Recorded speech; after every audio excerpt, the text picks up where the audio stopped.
আসসালামু আলাইকুম বন্ধুরা, আমি চলে এসেছি টিএসসি তে শহীদ মিনারে। আজকে দেখবো আমরা আজকে মূলত ইন্ডিয়া আর বাংলাদেশের ফ্ল্যাগ নিয়ে গেছি ওইখানে। আমরা দেখতে চাই যে কোন দেশের সাপোর্টার আসলে বেশি। এত কিছুর পরও দেশের ইন্ডিয়ার সাথে এত কিছুর পরও কি বাংলাদেশের মানুষ কোন দলকে কোন দেশকে সাপোর্ট করে, ইন্ডিয়া আর বাংলাদেশ। আজকে আমরা ওইরকম একটা কন্টেস্টের উপরে ভিডিও মেক করব। চলেন দেখা যাক কে বাংলাদেশের ফ্ল্যাগ নেয় আর কে ইন্ডিয়ার ফ্ল্যাগ। তারপর অনেকক্ষণ দাঁড়ানোর পরে আমার এখান থেকে পাবলিক আমার আশেপাশে জড়ো হইতে শুরু করছে। আমার তখন খুবই ভয় লাগতে শুরু করছে। তারপরে আস্তে ধীরে একটু সাহস নিয়ে দাঁড়ালাম সবার মাঝে, ভালোই সাপোর্ট পেলাম। তারপরে নিউজ চ্যানেল গুলো আসলো, আমার সাক্ষাৎকার নিল।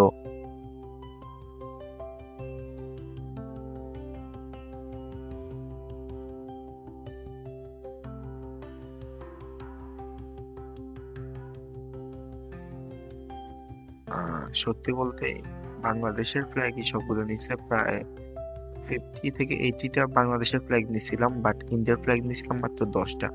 এবং ইন্ডিয়ার ফ্ল্যাগ 10টা থেকে 7টা ফ্ল্যাগ নিছিল পাবলিক। শুধু ওরা ওগুলো দিয়ে কোনো কাজই করে না, ওরা জাস্ট এটারে ছিঁড়ে ফেলছে, কেউ পায়ের নিচে দিছে, এইটাই।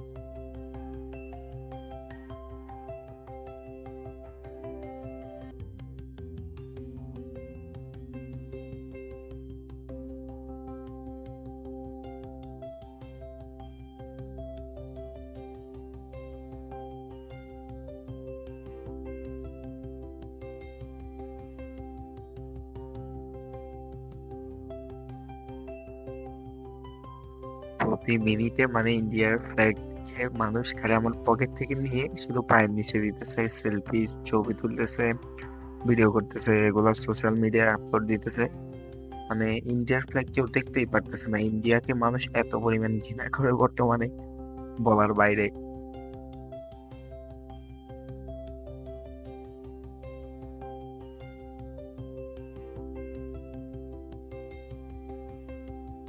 জানি না মানুষের মধ্যে এত ক্ষোভ কিসের। ইন্ডিয়ার ফ্ল্যাগ জাস্ট পুরাই ফালাইতেছে মানুষ, একদম চোখের সামনে। আমি বারণ করলাম যে ভাই পুরাইন না, আপনি যে অন্য কিছু করেন, বাট পাবলিক পুরা ক্ষেপে আছে।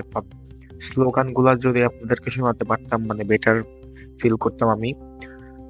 স্লোগান গুলা ছিল জাস্ট অসাধারণ, এক কথায় পুরো শরীরের এক একটা পশম দাঁড়িয়ে যাবে এইরকম।